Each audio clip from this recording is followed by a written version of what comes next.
Hello everyone. स्वागत है आपका फिर से हमारे चैनल बिकम टीचर पर। आज के वीडियो में हम लोग सामान्य ज्ञान से जितने भी प्रश्न जो है वो आते हैं और आए जा चुके हैं उस पे डिस्कस करेंगे।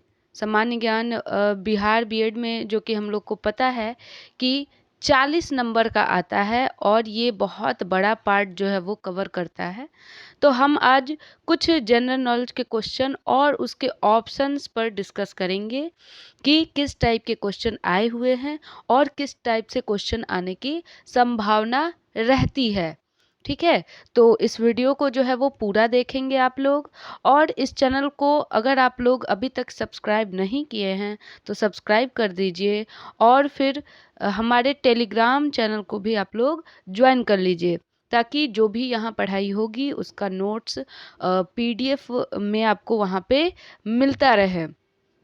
तो चलिए हम लोग आगे बढ़ते हैं और अपने वीडियो को शुरू करते हैं।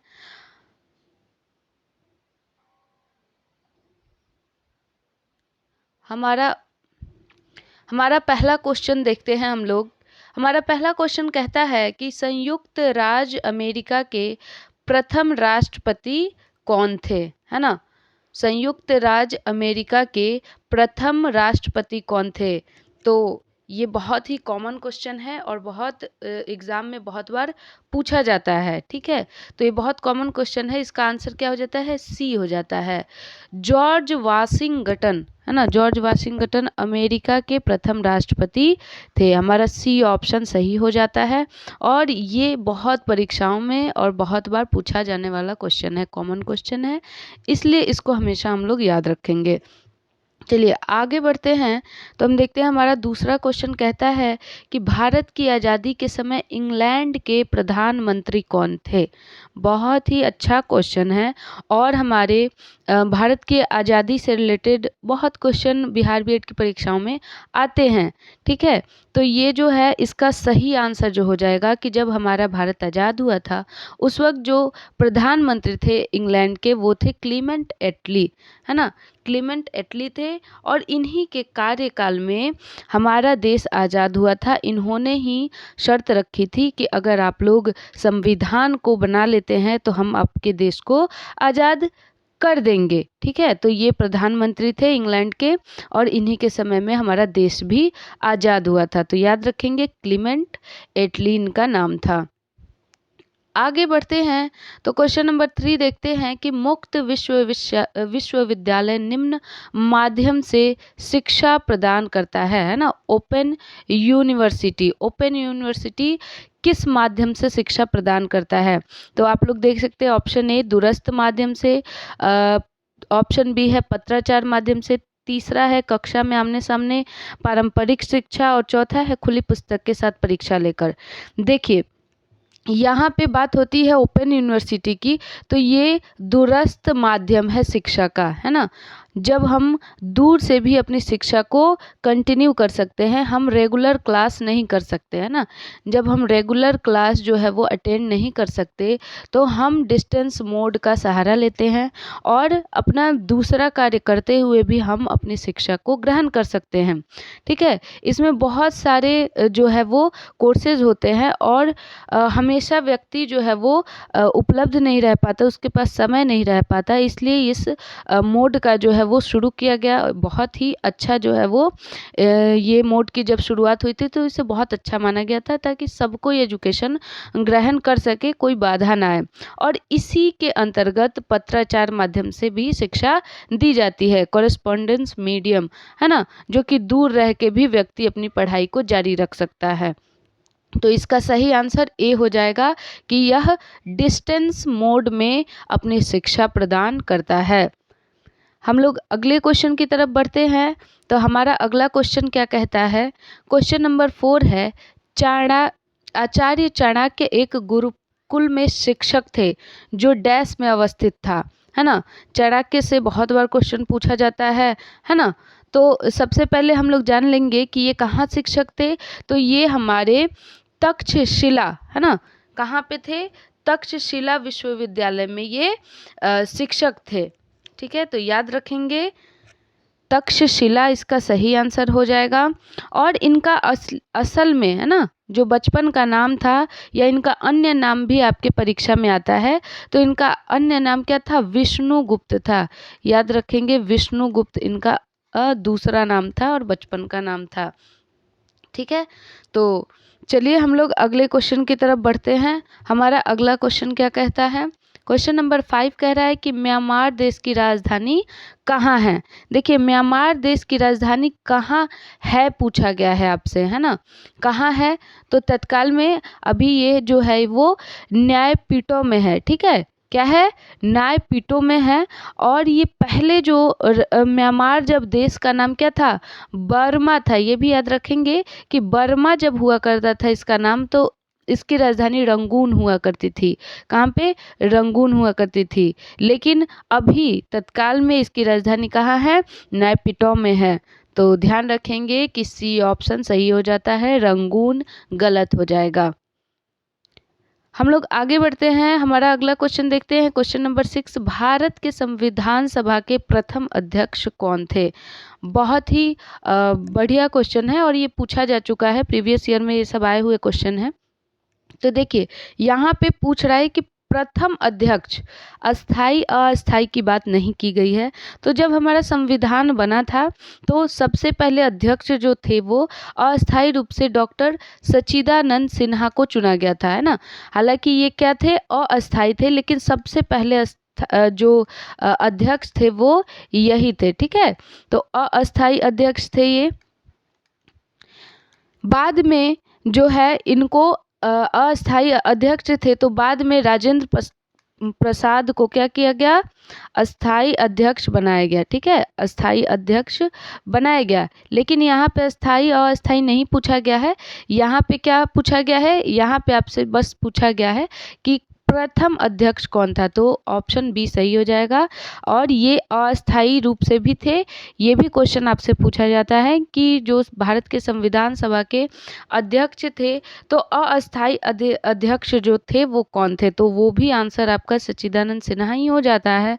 और अगर पूछा जाता है कि हमारे संविधान सभा के प्रथम जो थे अस्थाई अध्यक्ष कौन थे, तो वो हो जाते हैं डॉक्टर राजेंद्र प्रसाद हो जाते हैं।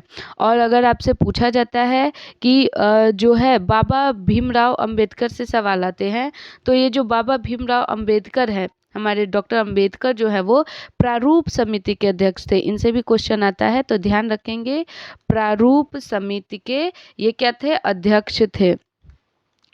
प्रारूप समिति के अध्यक्ष थे।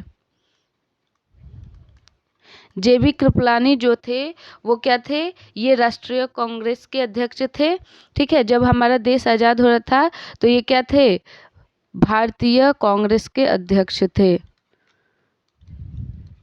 कांग्रेस के अध्यक्ष थे जब हमारा देश आज़ाद हो रहा था, तो उस वक्त जेबी कृपलानी थे। तो हम सब चीज़ को याद रखेंगे और इसका ऑप्शन जो है क्वेश्चन नंबर 6 का आंसर बी हो जाएगा। डॉक्टर सच्चिदानंद सिन्हा थे हमारे प्रथम अध्यक्ष और ये अस्थायी अध्यक्ष भी थे। चलिए आगे बढ़ते हैं। तो हमारा अगला क्वेश्चन क्या कहता है कि क्वेश्चन नंबर 7 है, राज तरंगिणी पुस्तक के लेखक कौन है ना?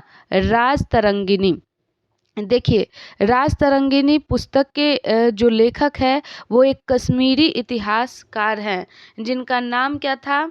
जिनका नाम क्या था आपको पता है तो आप लोग बता सकते हैं, या फिर आप लोग को नहीं पता है तो हम बताते हैं, कल्हन, है ना? कल्हन नाम था इनका और इन्हीं के द्वारा लिखा गया है ये कश्मीरी इतिहास को अपनी बुक जो राज तरंगिणी है उस पुस्तक में उल्लेखित ये किए हैं कि जो कश्मीर में जो उस वक्त का शासन था, राजाओं का शासन था, वो कैसा था, और उसी की चर्चा इन्होंने अपने किताब कल्हन में की है।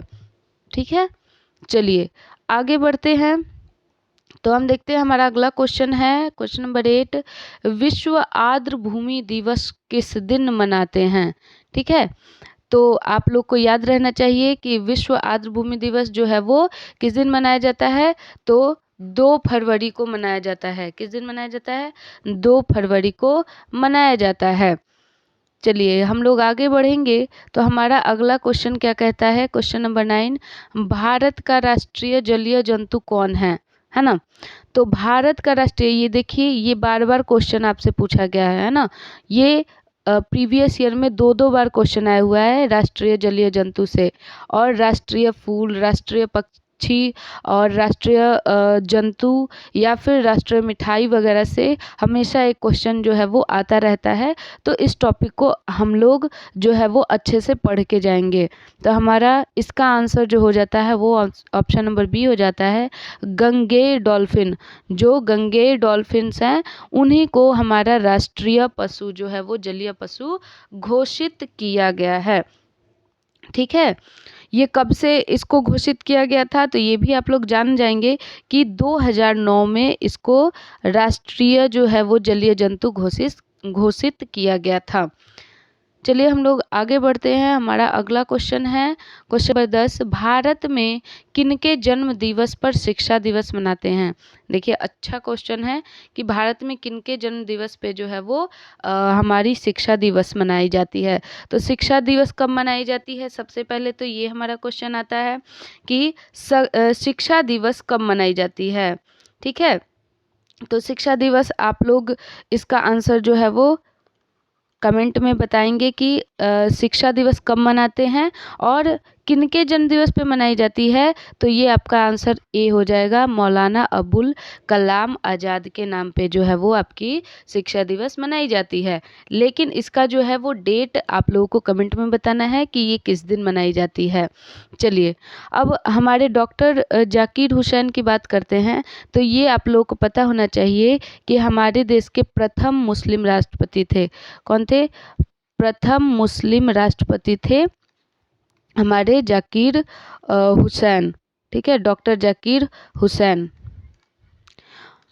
फिर तीसरे ऑप्शन की बात करते हैं तो डॉक्टर एस राधाकृष्णन है ना, सर्वपल्ली राधाकृष्णन। ये हम लोग को पता है कि इनके जन्म दिवस पे हम लोग शिक्षक दिवस मनाते हैं। ठीक है, शिक्षक दिवस, और यहाँ पे बात हो रही है शिक्षा दिवस की, है ना। तो शिक्षक दिवस इनके जन्मदिन पे मनाया जाता है, और जो कि कब मनाया जाता है, तो 5 सितंबर को मनाया जाता है। 5 सितंबर को मनाया जाता है। लेकिन शिक्षा दिवस कब मनाया जाता है, इसका डेट आप लोग कमेंट में बताएंगे। वही बात करें डॉक्टर भीमराव अंबेडकर, तो इनके जन्म दिवस पे अंबेडकर जयंती मनती है, जो कि 14 अप्रैल को मनती है। किस दिन मनती है? 14 अप्रैल को मनती है। तो आप लोग को ध्यान रखना है, शिक्षा दिवस अलग है, शिक्षक दिवस अलग है। तो इसका सही आंसर क्या हो जाएगा? ए हो जाएगा, मौलाना अबुल कलाम आज़ाद। चलिए हम अगले क्वेश्चन की तरफ बढ़ते हैं।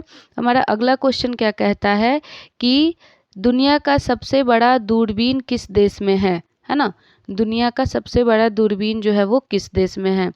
तो ध्यान रखेंगे कि दुनिया का जो सबसे बड़ा दूरबीन है वो आपकी कहाँ पे है, तो उसका जो स्थान है वो स्पेन में है ना। कहाँ पे है? तो स्पेन में स्थापित है। ठीक है, तो स्पेन कहाँ पे मौजूद है ना। स्पेन जो है वो कहाँ, चूँकि हमारा जो स्पेन है वो हमारा कहाँ पे है, तो ये यूके की तरफ आता है ना, यूके की तरफ आता है, और यहीं पे हमारा जो है वो दुनिया का सबसे बड़ा दूरबीन है।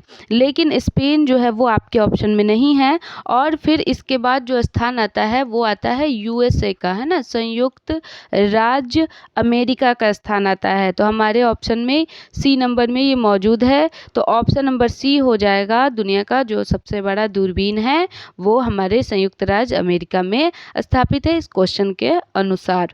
चलिए आगे बढ़ते हैं। तो हमारा अगला क्वेश्चन है क्वेश्चन नंबर 12 कि सफ़ेद क्रांति से भारत किस मामले में स्वावलंबी हुआ है ना। मतलब कि आपका सफ़ेद क्रांति जो है वो कब किसके लिए किया गया था, सफ़ेद क्रांति जो हुई थी वो किसके लिए की गई थी। तो आप देख सकते हैं कि हमारा जो है पहला ऑप्शन है दूध उत्पादन, दूसरा है मछली उत्पादन, तीसरा है अनाज उत्पादन, और चौथा है हरे भरे जंगल। तो हम एक ट्रिक भी है यहाँ पे, सफ़ेद कौन होता है, तो सफ़ेद होता है दूध। ठीक है, तो ये दूध के उत्पादन के लिए ही क्रांति हुई थी। तो याद रखेंगे, सफ़ेद होता है दूध, तो दूध होता है सफ़ेद, इसलिए सफ़ेद क्रांति जो है वो किसके लिए हुई थी, ये दूध के लिए हुई थी। अब मछली जो है, देखिए मछली जो है वो समुद्र में होती हैं, और समुद्र जो है पानी का रंग होता है, जो समुद्र हमारा दिखाई देता है वो नीला माना जाता है। तो क्या हो जाएगा कि नीली क्रांति जो थी, नीली क्रांति है ना, ये कहाँ पे की गई थी, ये नीली क्रांति जो हुई थी ये हमारे मछली उत्पादन के क्षेत्र में की गई थी। अनाज के उत्पादन में जो क्रांति हुई थी वो थी हमारी हरित क्रांति, है ना। हरित क्रांति से अक्सर क्वेश्चन पूछे जाते हैं, तो ध्यान रहेगा कि हरित क्रांति जो है वो अनाज के उत्पादन से संबंधित है। और हरे भरे जंगल से जो आंदोलन हुआ था, ये हुआ था चिपको आंदोलन। ठीक है, चिपको आंदोलन उत्तराखंड में हुआ था। और याद रखेंगे कि ये किस लिए हुआ था, तो जंगल को ना काटा जाए, उनको हरे भरे रखे जाएं, इसके लिए ये आंदोलन हुआ था। तो हमारी नीली क्रांति, समुद्र का जल होता है नीला, तो नीली उससे संबंधित है, और समुद्र में पाई जाती है मछलियाँ।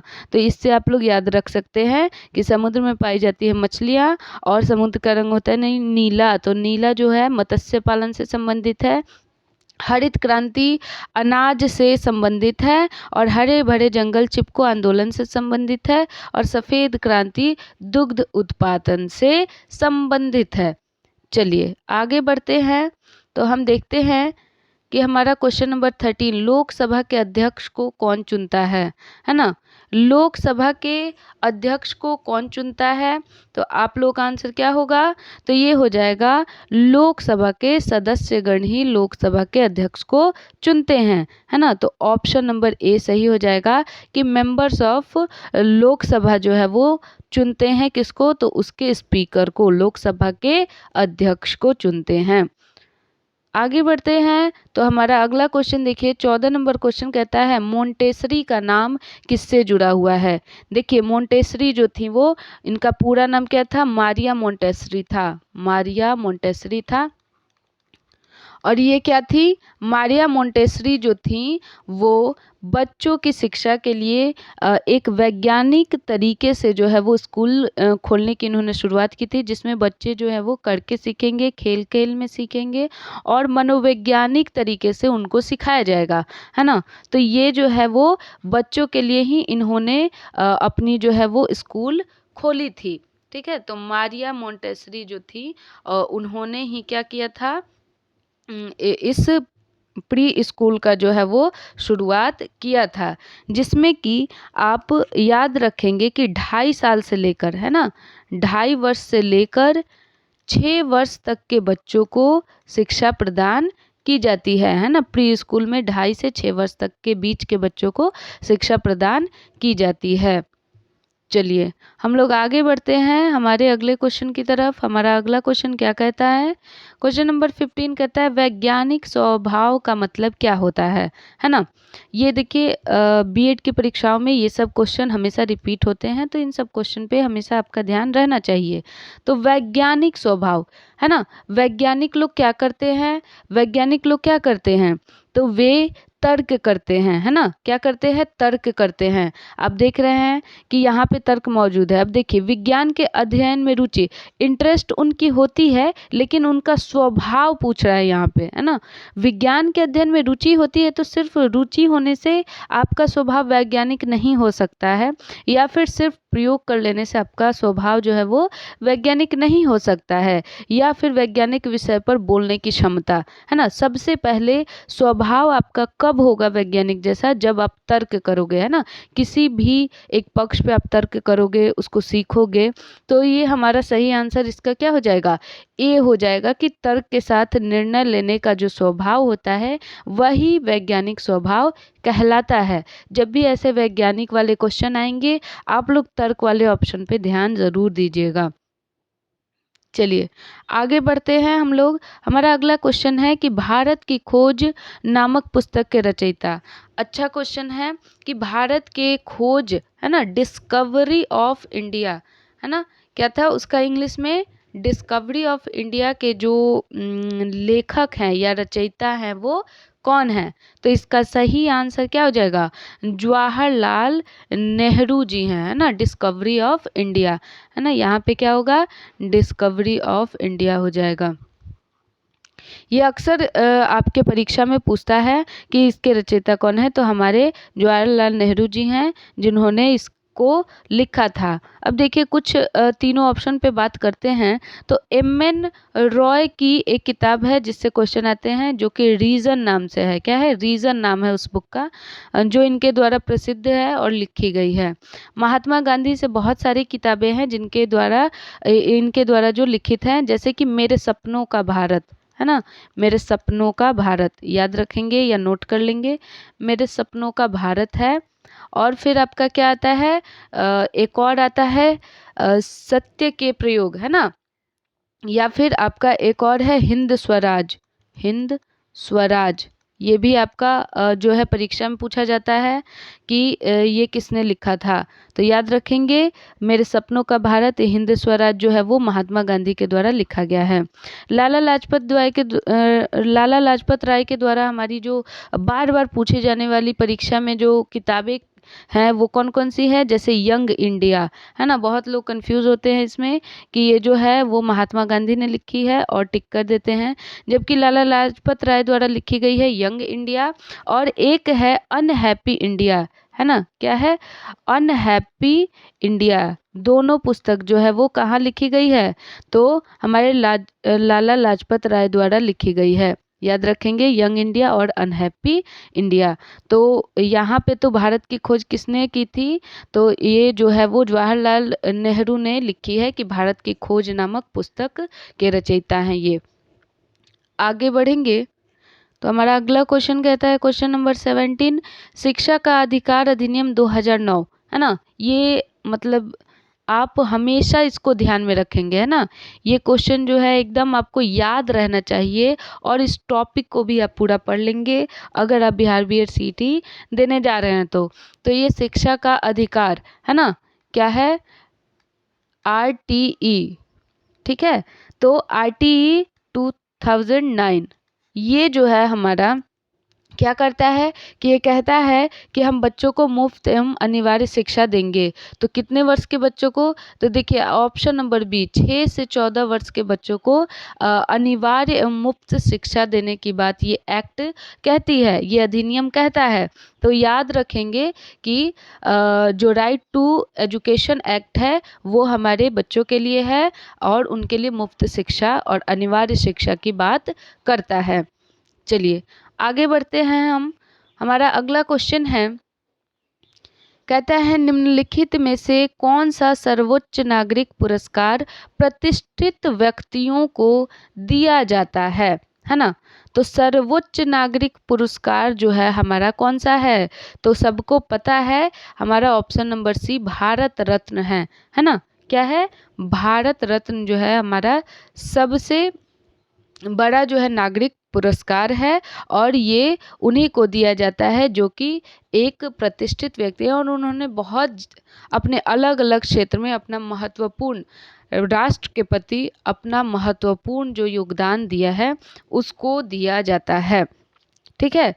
हाल ही में हमारी लता मंगेशकर जी का जो निधन हुआ है उनको भी ये पुरस्कार दिया गया था, है ना। याद रखेंगे, हाल ही में जो लता मंगेशकर जी का निधन हुआ है उनको भी भारत रत्न का पुरस्कार मिल चुका था, क्योंकि उन्होंने देश के हित में और हमारे देश का अलग देशों में भी नाम हो उसके हित में अपना योगदान उन्होंने दिया था।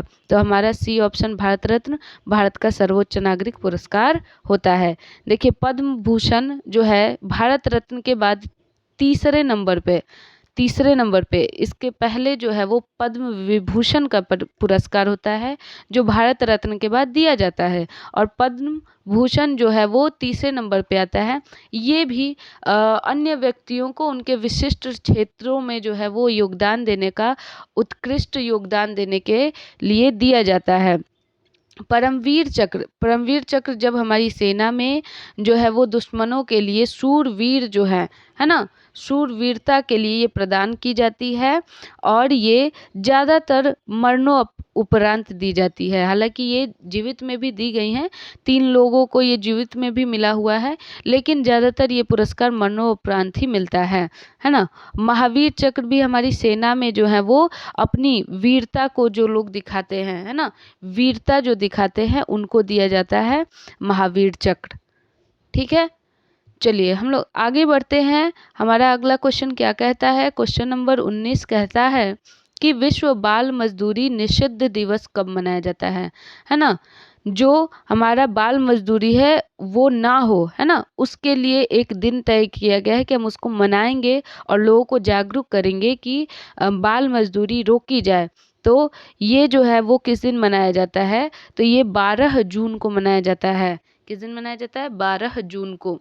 ठीक है, अन्य डेट्स पे ध्यान दें तो 22 जुलाई को जो है वो क्या मनाया जाता है, ये बहुत ही यूनिक ऑप्शन है और इसका क्या हो जाता है, राष्ट्रीय आम दिवस मनाया जाता है ना, राष्ट्रीय आम दिवस मनाया जाता है। अगर बात करें 12 मई की, तो 12 मई को क्या मनाया जाता है, तो ये अंतर्राष्ट्रीय नर्स डे मनाया जाता है ना, अंतर्राष्ट्रीय नर्स डे मनाया जाता है, याद रखेंगे, नर्स दिवस मनाया जाता है। ठीक, तो बाल मजदूरी का जो दिन है वो है 12 जून, जिस दिन उसको बाल मजदूरी निषिद्ध दिवस सेलिब्रेट किया जाता है। चलिए आगे बढ़ते हैं। हमारा अगला क्वेश्चन अंतिम क्वेश्चन है, गांधी जी का चंपारण आंदोलन किस लिए हुआ था, है ना। बहुत ही अच्छा क्वेश्चन है और चूंकि ये बिहार से रिलेटेड है तो इसका हम लोग खास ख्याल रखेंगे और इस आंदोलन को पूरा पढ़ लेंगे, है ना। तो गांधी जी का जो चंपारण सत्याग्रह था वो एक तरीके से भारत में उनका पहला सत्याग्रह था, है ना, जो कि बिहार से शुरू हुआ था। ये बहुत ही अच्छी बात थी और बिहार से शुरू हुआ था और ये किस लिए हुआ था यहाँ पे ये पूछा गया है। तो देखिए, ये जो नील मजदूरों की समस्या थी उसके समाधान के लिए ये आंदोलन शुरू किया गया था, क्योंकि जो अंग्रेज थे वो मजदूरों को बाध्य करते थे कि वो अपनी ज़मीन पे कम से कम उसका 3 भाग, है ना, 3 कट्ठा जो है वो नील की खेती करेंगे, है ना, 3 कट्ठा जो है वो नील की खेती करेंगे।